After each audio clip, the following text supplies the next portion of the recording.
আপোনালোকৰ কাৰণে বহুত পাপৰ বেলিবলগীয়া হৈছে। এইখন কাঁহীখন মই দেখাইছিলোঁ, যি কাঁহী লগোৱাৰ কথা কয় এইখন দেখিছে। ইয়াত তেওঁ যি কৰে মই এহাতে কেমেৰা ধৰিবলগীয়া হৈছে, কাৰণ আমি মানুহ আছোঁ দুজন, গতিকে দেখাইছোঁ কেনেকৈ এইটো কৰে। তেওঁক এনেকৈ সেই বিষ আছে নেকি ইয়াত কিবা কিবি কৰি চাই, তাৰপিছত এইটো যিটো কাঁহীটো এনেকৈ লগায়। এনেকৈ লগোৱাৰ পিছত অকণমান ইফালে যাবা, বছ তললৈ, এইটো লগালে। এইটো লগোৱাৰ পাছত তেওঁ কি কৰে, মই দুটা হাতে ধৰিব লগা আছে, ধৰিব পৰা নাই। এনেকৈ শব্দটো এনেকৈ শুনক, এনেকৈ দিয়ে। তাৰপাছত এইটো চাওক, তেনেকৈ কাঁহী লগায়। আৰু তেওঁ সেই হাতত যদি ফুটছাই কিবা থাকে, তেন্তে সেই ফুটছাই লৈ এনেকৈ ইয়াতে মাৰি পঠিয়ায়। তাৰপাছত যদি আপোনালোকে কাঁহীখন এনেকৈ ধৰি গালৈ টানেও, এইটো যদি আপুনি টান জোৰ দিয়ে এইটো এনেকৈ, তেতিয়াহ'লে কিন্তু এখন আঁতৰি নাহে। চাওক আঁতৰি নাহে। অন্ধবিশ্বাসৰ বিপক্ষে বহু দিনৰ পৰাই মাত মাতি আহিছোঁ। ঠিক তেনেকুৱা দুটামান ভিডিঅ' আজি কেইদিনমানৰ পৰা দেখিবলৈ পোৱা গৈছে ছ'চিয়েল মিডিয়াত।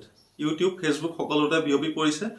তেনেকৈ কেইজনমান ইউটিউবাৰ নামধাৰী যুৱক যুৱতীয়ে আপোনালোকৰ মাজলৈ মেলি দিছে, যথেষ্ট ভাইৰেলো হৈছে, যে কোনোবা এজন মায়ঙৰ বেজ, মায়ঙত তেওঁ এনেকৈ এইখিনি ঠিক কৰে, বা কিবা বশীকৰণ কৰে, নাইবা আপোনাৰ পঢ়াত বেয়া কোনোবা সেই ঠিক কৰে, কাৰোবাৰ গৃহকণ্ডল সেইখিনি ঠিক কৰে, তেনেকৈ কৈ তেওঁলোকে কিছুমান ক'লা যাদু বুলি কিবা কিবি তেনেকুৱা দেখুৱাবলৈ লৈছে। আৰু এগৰাকীয়ে কালি দেখিলোঁ যে সাপে খুটা, মেকুৰীয়ে আঁচোৰা, কুকুৰে কামোৰা, নাইবা সেই আপোনাৰ ধৰি লওক সেই তেনেকুৱা কিবা এজনে কৈছে কিবা গড়ৰ দাঁত এটা উলিয়াই পেলাই, গড়ৰ দাঁত নে খৰ্গ কিবা এটুকুৰা উলিয়াই কৈছে যে সেইটোৰ পৰা কিবা তাবিজ বনোৱা হয়, আৰু সেইটো দিলে কোনোবাই মাৰিম বুলি কাটিবলৈ আহিলেও কাটিব নোৱাৰে, তেনেকে বুলি কোৱা কিছুমান ভিডিঅ' দেখিলোঁ। আপোনালোকক সেই ভিডিঅ'ৰ যি অংশ, তাৰ কিছুমান অংশ দেখুৱাবলৈ বিচাৰিছোঁ। মই মোৰ স্ক্ৰীনত ছাইডত চলাই থৈ দিছোঁ, আপোনালোকে চাই থাকিব। আৰু ভিডিঅ'কেইটা দেখি পেলাই আপোনালোকে গম পাইছে কাৰ ভিডিঅ' হয়।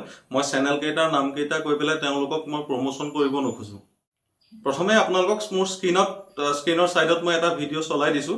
ভিডিঅ'টো ভালদৰে চাওক, যে সেই তেখেত মায়ঙৰ বেজ, তেওঁ এজন সাধক ধৰি ল'লোঁ, তেখেতে কিবা এই তেনেকুৱা ধৰণৰ বশীকৰণকে আদি কৰি সেইবিলাক কৰে, সেই গোটেই ভিডিঅ'টোত আছে। কিন্তু তাৰ মাজত তেওঁ তাৰে অংশ বুলি এটা ট্ৰিক দেখুৱাইছে, বা তেওঁ নিজৰে সেইটো কিবা সাধনা কৰা নাইবা সেইটোকে মানে সেই বেজালীৰ কিবা অংশ বুলি দেখুৱাইছে, বা অলৌকিক কিবা বুলি দেখুৱাইছে। সেই ভিডিঅ'টো চাওক। প্ৰথমতে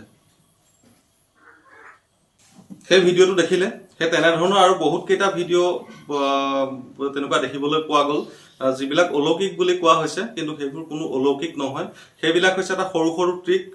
আপোনালোকক এইবোৰ যে অন্ধবিশ্বাস বিয়পাই আছে, যে এনেকৈ কিবা কৰি পেলাই বা কিবা মন্ত্ৰ উচ্চাৰণেৰে বা মন্ত্ৰ মাৰি পেলাই আপোনাৰ কিবা ঘৰুৱা সমস্যা ঠিক হ'ব, আপুনি কাৰোবাক বশ কৰিব পাৰিব, সেই তেনেকুৱাবিলাক সম্পূৰ্ণ মিছা কথা।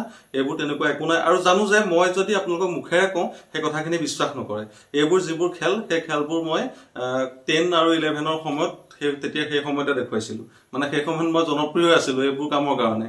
তো সেইকাৰণে মই জানো যে আপোনালোকক যদি মই মুখেৰে কওঁ বিশ্বাসটো নকৰে। গতিকে ইয়াত যিমান খেল এতিয়া মই দেখাম, যিবিলাক আৰু ইয়াৰ নেক্সট মই দেখাই আছোঁ, এগৰাকীয়ে কেনেকৈ সাপৰ বিষ জাৰিবৰ কাৰণে কাঁহী লগোৱাৰ সেই কথা কৈছিলে, সেইটো দেখাম আপোনালোকক। প্ৰথমে এই যিটো ট্ৰিক দেখালোঁ, বা তেখেতে যিটো দেখাই আছে যাদু মন্ত্ৰ বুলি, মই সেই ট্ৰিকটো আপোনালোকক দেখাই ল'বলৈ বিচাৰিছোঁ। সেই ভিডিঅ'টোত আপোনালোকে দেখাৰ দৰে এই লাঠিডাল আপোনালোকৰ কাৰণে মই বনাই পেলাই ৰেডি কৰি ৰাখিছোঁ।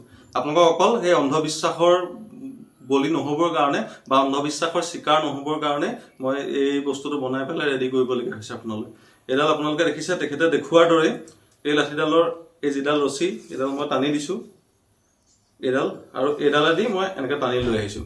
এইটো চাওক, এইডাল দি টানি আনিছোঁ। এতিয়া আপোনালোকৰ লাগিব যে পিছফালে জইন আছে, কিন্তু ইয়াত কোনো ধৰণৰ জইন নাই। এইটো দেখিলে, মই এই ৰছীডাল ঠিক এনেকৈ নিজৰ কাণখনত ধৰিব পাৰোঁ। এইডাল যদি মই এনেকৈ টানি দিওঁ, এইডালেদি মই আকৌ এনেকৈ টানি আনিব পাৰোঁ। নাইবা মই এইডালেদি এইডাল এনেকৈ ৰাখি পেলাই মোৰ নিজৰ কাণখনত ধৰি এনেকৈ পকায়ো এনেকৈ লৈ আহিব পাৰোঁ। গতিকে আপোনালোকে গম পালে যে এইবিলাক হৈছে ট্ৰিক। এইবিলাক মই আপোনালোকক শিকাই দি বা বুজাই দিব বিচৰা নাই, কাৰণ কিছুমানে এইটো আচলতে এটা বৰ ধুনীয়া কলা হয়, খুব ভাল আৰ্ট হয়, কিন্তু কিছুমানে ইয়াৰ অপব্যৱহাৰ কৰিছে। বহুতে এনেকুৱা কলাবিলাক দেখাই পেলাই কিছুমানে নিজৰ দুবেলাৰ দুসাঁজ উলিয়াই আছে, কিন্তু কিছুমান মানুহে এইবিলাকক লৈ পেলাই অপব্যৱহাৰ কৰি আছে। সেইকাৰণে মই দেখালোঁ আপোনালোকক, কিন্তু এইটো মই বুজাই দিবলৈ বিচৰা নাই। এতিয়া মই আপোনালোকক নেক্সট ট্ৰিক এটা আকৌ দেখাম। এতিয়া মই দ্বিতীয়টো ট্ৰিক আপোনালোকক দেখাইছোঁ। এইটো হাত মোৰ খালী আছে, আপোনালোকে দেখিছে দুইটা খালী হাত, কিন্তু মই যদি ইয়াত আপোনালোক কেমেৰাৰ আগত মই দেখুৱাবলৈ চেষ্টা কৰিছোঁ, এইটো চাওক,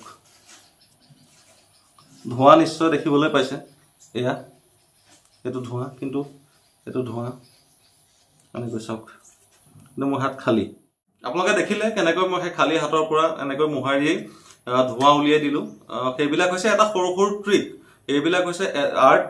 এইবিলাক আগত এসময়ত যেতিয়া যাদু মঞ্চত যেতিয়া যাদু দেখুৱাইছিলে, সেই সময়ত এইবোৰ কলা আছিলে। এইবোৰ তেনে সৰু সৰু কথা, চাইণ্টিফিক কথা, ইয়াত কোনো ধৰণৰ তেনেকুৱা অলৌকিকতা একো ইয়াত নাই। আকৌ এটা চেনেলত দেখিবলৈ পালোঁ যে কোনোবা এজনে মায়ঙত কিবা বেজালি শিকি আহিছে, পিঠিত কাঁহী লগাই দিয়ে, কাঁহৰ কাঁহী লগাই তেওঁ সাপৰ বিষ টানে বা তেনেকুৱা কিবা কৰে। আপোনালোকে জানে যে অসমত যিমান সাপ পোৱা যায় তাৰ ভিতৰত বিষাক্ত সাপ কিন্তু কম সংখ্যক আছে। 5-6ডাল মান সাপ আছে, সেইকেইডালে কামুৰিলে বৰ্তমানলৈকে মানুহ মৰে বুলি সকলোৱে গম পায়।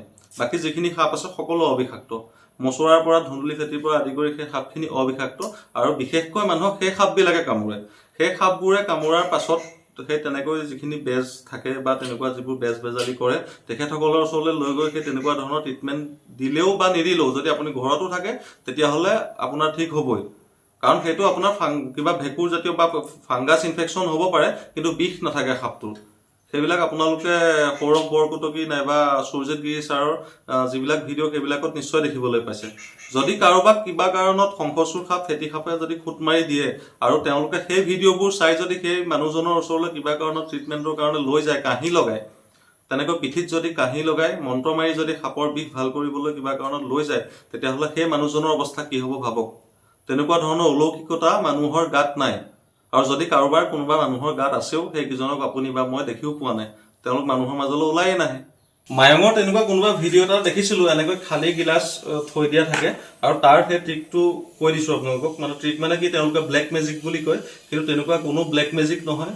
সেইবিলাক আচলতে আপোনালোকক দেখুওৱাৰ সময়ত যিটো বেকগ্ৰাউণ্ড মিউজিক বজায় ভয়ানক নিচিনাকৈ বা অলপ গহীনকৈ, সেইটোৱে আপোনালোকৰ মানসিকতাত প্ৰভাৱ পেলায়, আপোনালোকৰ মনটোত প্ৰভাৱ পেলায়। আৰু প্ৰভাৱ পেলোৱাৰ কাৰণে আপোনালোকে সেই যিটো নিগেটিভ শক্তি নাইবা যিটো নিগেটিভ এনাৰ্জি, সেই নিগেটিভ এনাৰ্জিটোৰ ফালে আপোনালোক ঢাল লয়। গতিকে এইবিলাক অন্ধবিশ্বাস, আপোনাক কেতিয়াও কোনোবাই অলৌকিকতা বুলি ক'লে বিশ্বাস নকৰিব। যদি কয় আৰ্ট, যদি কয় এইটো কলা হয়, এইটো খেল, তেতিয়াহ'লে বিশ্বাস কৰিব পাৰে। কিন্তু যদি অলৌকিকতাৰ লগত যদি এইবিলাকক যদি সংমিশ্ৰণ কৰি দিয়ে, তেতিয়াহ'লে কেতিয়াও বিশ্বাস নকৰিব। মই এই যাদুটো কৈ দিছোঁ তেওঁলোকে কেনেকৈ কি কৰে, মানে তেনেকৈ আপোনালোকক দেখুৱাই তেওঁলোকে ইয়াত দি দিব 2 নম্বৰ হাতটোত। এনেকৈ দিয়াৰ পিছত আকৌ এইডাল এনেকৈ ঘূৰাই ইয়াতে 2 নম্বৰটো নাথাকে। সেই তেনেকৈ তেওঁলোকে যিটো 3 নম্বৰ থাকে, সেই 3 নম্বৰটো এনেকৈ আপোনালোকক দেখাব যে এইটো কোনোবা মুম্বাইলৈ পঠাই দিম, আগ্ৰালৈ পঠাই দিম, তেনেকৈ ক'ব। কৈ পেলাই এই হাতখনত এনেকৈ দি দিব। দিয়াৰ পিছত সেই যাদুদণ্ডডালে এনেকৈ পাক মাৰি দিব, আৰু এনেকৈ দি পেলাই এইটো তাত নাপায় বিচাৰি। এতিয়া সেই প্ৰথমটো যিটো ক'ৰবাত পঠাইছিলে সেইটো এনেকৈ ঘূৰি আহিল বুলি ক'ব, দ্বিতীয়টো যিটো এনেকৈ ঘূৰি আহিল বুলি ক'ব, আৰু যিটো তৃতীয় গিলাচ, সেই তৃতীয় গিলাচটো এনেকৈ উবৰি কৰি দিব। উবৰি কৰি দিয়াৰ পিছত আপোনাৰ তৃতীয়টো সেই গিলাচটোতে এনেকৈ ওলাই যাব। সেইটো হ'ল প্ৰথমটো খেল। সেই গিলাচৰ আকৌ খেল দেখুৱাই এনেকৈও যে এইটো আপোনাক দেখুৱালে যে এইটো আগ্ৰালৈ পঠাব, এনেকৈ পঠাই ইয়াত হাতত দিব। দিয়াৰ পিছত এনেকৈ কৰি এই গিলাচটোত ভৰাই দিব, প্ৰথম গিলাচটোত এটা। তাৰ পাছত যিটো দ্বিতীয় গিলাচ থাকে, সেই দ্বিতীয় গিলাচটোৰ কাৰণে আপোনাক এইটো দেখাই পেলাই তাক এনেকৈ কৰি পেলাই এইটো এনেকৈ কৰি ইয়াত দি দিব। দিয়াৰ পিছত যাদুদণ্ড এনেকৈ ঘূৰাই দিব, ঘূৰাই লৈ ইয়াত নাই, আৰু এই গিলাচটোত এনেকৈ থৈ দিব, খালী গিলাচ এনেকৈ দিব। আৰু তৃতীয় যিটো আছে, তৃতীয়টো এনেকৈ হাতত ল'ব। হাতত লোৱাৰ পাছত তেওঁলোকে আপোনাক দেখাই এই হাতটোত দি দিব। এই হাতটোত দি আকৌ যাদুদণ্ডডালে এনেকৈ পকাই এইটো ইয়াত নাথাকে। তেতিয়া কি হয়, এইটো যিটো প্ৰথম গিলাচটোত আছিলে সেইটোত আপোনাক দেখুৱাব নাই বুলি, আৰু যিটো দ্বিতীয় গিলাচ, সেই দ্বিতীয় গিলাচটো আপোনাক দাঙি দিব, সেই দুটা একেলগে দেখুৱাব। আৰু যিটো তৃতীয় গিলাচ, সেই তৃতীয় গিলাচটো এনেকৈ ঢাকি দিব। ঢাকি দিয়াৰ পিছত তাৰ মাজত আকৌ 3 নম্বৰটো ওলাই যাব। এইবিলাক সকলোবিলাক হাতৰ টিপা, ইয়াত খেল হয়, আৰু এইবিলাক খুব কলা হয়, খুব ভাল কলা যি কৰে বা যি দেখুৱাই থাকে তেওঁলোকৰ কাৰণে। কিন্তু এইবিলাক কোনো ধৰণৰ ব্লেক মেজিক নাইবা তেনেকুৱা একো নহয়। আপোনালোকক বহুত কেইটা ট্ৰিক দেখুৱালোৱে, কিন্তু আৰু এটা ট্ৰিক এনেকৈ দেখাই থাকে তেওঁলোকে, কিবা সেইবোৰ সেই ব্লেক মেজিক বুলি কয়। এডাল সেই ৰছী দেখিছে, গোটেই ৰছীডাল ভালকৈ ওলাইছে নে? তাৰপিছত এনেকৈ তেওঁলোকে ৰছীডাল পকাই দিয়ে, এনেকৈ এডাল ধৰি লওক ইটোৰ পিছত সিটোকে এনেকৈ পকাই দিয়ে। এতিয়া আধা কৰি কাটিবলৈ এডাল যিডাল এনেকৈ পকাই দিলোঁ ইমানমান কৰি টানকৈ এনেকৈ। এতিয়া এইখিনিত কাটি দিলে ৰছীডাল দুডাল হৈ যাব। কাটি দিয়াচোন গোটেইখনে, খালি কেমেৰাটো উলিয়াবা। ইয়াত ৰছী কেইডাল হ'ল মাথা কেইটা আছে? চাৰিটা। তোক সুধি আছোঁ। মোক সুধিছোঁ। কেইটা হ'ল? 4টা। ৰছী কেইডাল? দুডাল আছে। তেনেকৈ দেখুৱাৰ পাছত কি কৰে, এই এইটো যিটো মাথা, সেই মাথাটো এনেকৈ গাঁঠি দি দিয়ে। এইটো এনেকৈ গাঁঠি দি দিয়ে। গাঁঠি দিয়াৰ পাছত এনেকৈ দেখুৱাব, এনেকৈ হাতত ল'ব। হাতত লোৱাৰ পাছত আপোনাক এনেকৈ দেখুৱাই ৰছী এডালে আকৌ আগৰ ডাল ৰছীয়ে চাওক। ইয়াত কিবা আপোনালোকে বুজিব পাৰিলে? এইবোৰ একো ব্লেক মেজিক নহয়, এইবোৰ চব হাতৰ ট্ৰিক। আজি ভিডিঅ'টো দীঘলীয়া হৈছে আৰু দীঘলীয়া হ'বও। আপোনালোকক ভিডিঅ'টো মই শ্বেয়াৰ কৰক বুলি নকওঁ। যদি আপোনালোকে অন্ধবিশ্বাস বিৰোধী হয় তেন্তে ভিডিঅ'টো নিজে শ্বেয়াৰ কৰিব, সেইটো মই জানো। এতিয়া মই এখন কাঁহীখন লৈ আহিলোঁ আৰু ইয়াৰ পিছৰখিনি মই দেখাইছোঁ। আপোনালোকৰ কাৰণে বহুত পাপৰ বেলিবলগীয়া হৈছে। এইখন কাঁহীখন মই দেখাইছিলোঁৱে, যি কাঁহী লগোৱাৰ কথা কয়। এইখন দেখিছে? ইয়াত তেওঁ যি কৰে, মই এহাতে কেমেৰা ধৰিবলগীয়া হৈছে, কাৰণ আমি মানুহ আছোঁ দুজন, গতিকে দেখাইছোঁ কেনেকৈ এইটো কৰে। তেওঁক এনেকৈ সেই বিষ আছে নেকি ইয়াত কিবা কিবি কৰি চাই, তাৰপিছত এইটো যিটো কাঁহীটো এনেকৈ লগায়। এনেকৈ লগোৱাৰ পিছত অকণমান ইফালে যাবা, বছ তললৈ। এইটো লগালে। এইটো লগোৱাৰ পাছত তেওঁ কি কৰে, মই দুটা হাতে ধৰিব লগা আছে, ধৰিব পৰা নাই। এনেকৈ শব্দটো এনেকৈ শুনক, এনেকৈ দিয়ে। তাৰপাছত এইটো চাওক, তেনেকৈ কাঁহী লগায়। আৰু তেওঁ সেই হাতত যদি ফুটছাই কিবা থাকে তেন্তে সেই ফুটছাই লৈ এনেকৈ ইয়াতে মাৰি পঠিয়ায়। তাৰপিছত যদি আপোনালোকে কাঁহীখন এনেকৈ ধৰি গালৈ টানেও, এইটো যদি আপুনি টান জোৰ দিয়ে এইটো এনেকৈ, তেতিয়াহ'লে কিন্তু এখন আঁতৰি নাহে। চাওক আঁতৰি নাহে। আপোনালোকক সকলোখিনি প্ৰমাণ দেখালোঁ, টানি দেখালোঁ কাঁহীখন কেনেকৈ লাগি আছে। তেওঁ সম্পূৰ্ণ পোন হৈ আছে, সেইটো আপোনালোকে দেখিছে। কাঁহৰ সেইখন এখন গধুৰ কাঁহী, সৰি পৰা নাই। মই জানো যে আপোনালোকে প্ৰমাণ কৰি নেদেখালে কেতিয়াও বিশ্বাস নকৰে। ইয়াৰ আগত যেতিয়া সেই অগ্নিনাভ মন্দিৰৰ হৈ অসমত প্ৰথমবাৰৰ কাৰণে মই চিঞৰ বাখৰ কৰিছিলোঁ, যেতিয়া মই বাৰে বাৰে কৈছিলোঁ যে চুলিত জতা বন্ধাটো এটা বেমাৰ, নিউৰ'পেথিকা, আৰু কাণত যিটো ত্ৰিশূল দিছে বুলি আপোনালোকে ভাবিছে বাবাই, সেইটো দিয়া নাই। কাৰণ ভগৱানে মানুহৰ লগত তেনেকুৱা ধৰণৰ লীলা নকৰে, আৰু ভগৱানক তেনেকৈ মানুহে পূজা অৰ্চনাও নকৰে। সেই কথাখিনি ক'বলৈ যাওঁতে মই আপোনালোকৰ পৰা খুব গালি খাইছিলোঁ, ইমানখিনি প্ৰমাণ দিয়াৰ পিছতো। সেইকাৰণে এইটো যিটো মায়ঙৰ বেজালি, নাইবা মায়ঙৰ পৰা কোনোবাই শিকি আহি কৰা বেজালি, সেই বেজালিবোৰৰ বিষয়ে বা এইবিলাক যে অন্ধবিশ্বাস, সেইটো প্ৰমাণ কৰিবৰ কাৰণে আজি সেই পুৰণা দিনবোৰলৈ ঘূৰি গৈ আপোনালোকক এইখিনি গোটেইখিনি দেখুৱাবলগীয়া হ'ল। হয়তো ভিডিঅ'টো আপোনালোকে দীঘল হ'ল, চাই আমনিও পাব পাৰে, কিন্তু তথাপিতো বহুতখিনি কথা বুজি পাব পৰাকৈ এই ভিডিঅ'টো আপোনালোকলৈ মই প্ৰস্তুত কৰিলোঁ। ভিডিঅ'টো চাই যিসকলে ভাল পায় বা বেয়া পায়, কিন্তু কমেণ্ট কৰি ক'বলৈ নাপাহৰিব, আচলতে মই ঠিক কৰিছোঁ নে বেয়া কৰিছোঁ।